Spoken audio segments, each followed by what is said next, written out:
In this video, I will show you how to set pixels as a unit in Illustrator.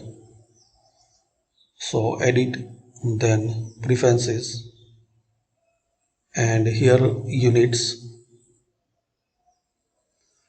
Under units, you can select pixel. There are some more options: meters, inch, points, cm or millimeters. Also, you can set as category like general, points. As a stock, you can select pixels, and as a type